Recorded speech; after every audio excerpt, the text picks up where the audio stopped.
Baik ya, Assalamualaikum warahmatullahi wabarakatuh. Selamat malam, salam sejahtera untuk kita semua. Hari ini kita masuk pertemuan ke-11 ya, mata kuliah manajemen pemasaran. Dengan materi kita hari ini tentang menghadapi persaingan ya, judulnya itu.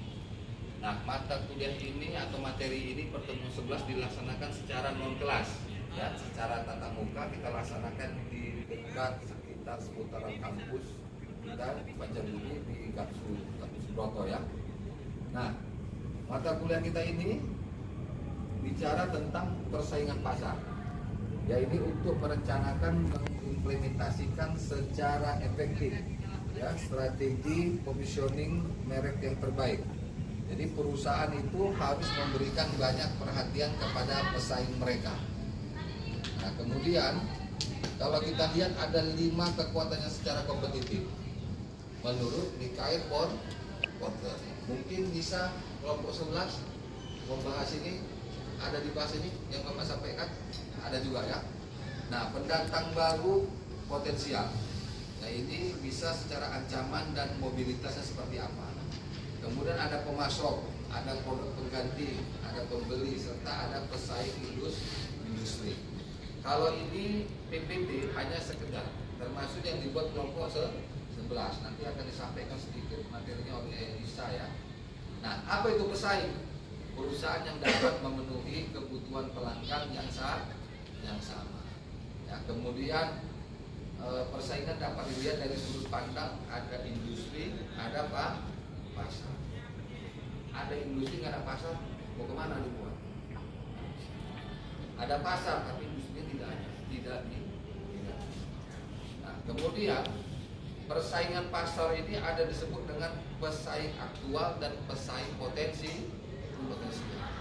Pernah nggak kalau dengar istilah aktual dan potensial? Siapa yang tahu istilah?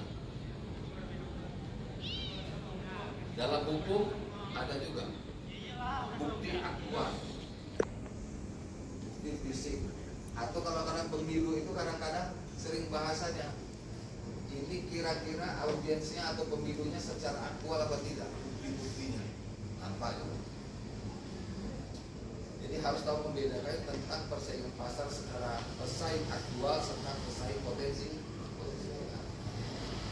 Nah, kemudian bicara menganalisis pesaing, perusahaan ini perlu menentukan strategi, tujuan, kekuatan dan kelemahan, serta perusahaan tidak boleh menghabis seluruh waktu untuk fokus pada pesaing.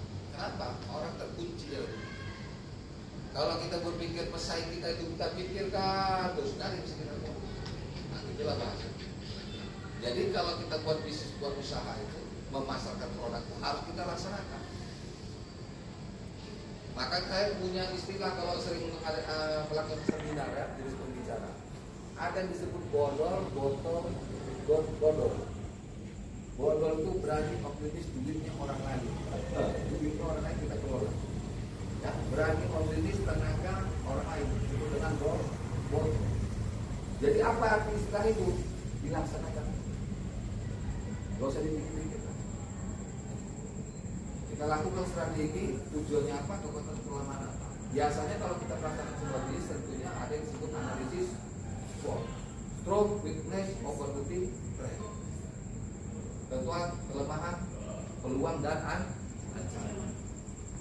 Di dalam studi kelayakan bisnis atau buat usaha itu ada beberapa poin juga.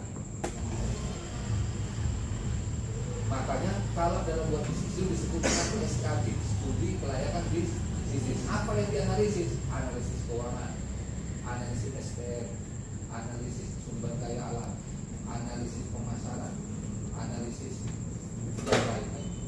Semua dianalisis. Kalau kita buat portofolionya seperti itu, maka kita usulkan. Investor tidak mau tahu, macam mana dia mau tahu kalau kita nggak buat portofolio? Kita buat produknya. Membuat usaha KP, membuat usaha ini, kita buat analisis dulu. Kita membuat packingan buat untuk ekspor misalkan, ya hasil sumber daya alam laut, misalkan. Tapi buat pabrik ini prestasi. Kira-kira cocok? Tak cocok. Atau kita hasil tanaman, sumber daya alam, ya hortikultura, ya sawi, kol, tapi buat pabrik ini bahan dari Belawan, kira-kira cocok. Karena gantung sumber dayanya di mana untuk memudahkan itu. Kenapa itu akan terjadi? Itulah perlu dianalisis. Kekuatan kelemahan itu sudah jelas, paksa pasarnya, pikirannya, hatinya. Jangan kita buat produk sasarannya menengah ke bawah, tetapi produk yang kita buat itu untuk menengah ke atas. Hasil produk menengah ke atas kita jual ke produk menengah ke bawah, dan untuk kusuk ke bawah, dia tentunya pasti rugi. Nah, jadi ada yang perlu dianalisis, kekuatan dan kelemahan kita. Sama kalau kita kuliah juga sama. Kita masing-masing pasti harus membuat kekuatan dan kelemahan. Seperti itu. Ya, sambil-sambil ya. Kemudian nanti ini kita bicara, ini Bapak maju dulu sebentar. Ada terkait dengan tugas. Tugas seperti biasa. Teman-teman semua, kami dari kelompok 2, antaranya saya sendiri Dedi Kurniawan Nasution, ini ada Elida Koridonisa, kemudian juga ada Bianca Sabila Saragi, yang keempat ada Hana Sari Panditan, yang kelima ada Caroline Aprilia Jesinaga. Di sini kami dari kelompok 2 akan membahas tentang menghadapi persaingan dalam manajemen pemasaran. Latar belakangnya yang pertama adalah persaingan bisnis semakin ketat di era globalisasi dan digitalisasi. Jadi sehingga kita harus siap bersaing dalam pengembangan bisnis. Selanjutnya itu perusahaan harus mampu beradaptasi dengan perubahan pasar. Karena dengan kita lihat pergerakan digitalisasi saat ini memang perubahan pasar sangat cepat ya. Jadi setiap bisnis harus benar-benar siap menghadapi setiap perubahan-perubahan yang ada.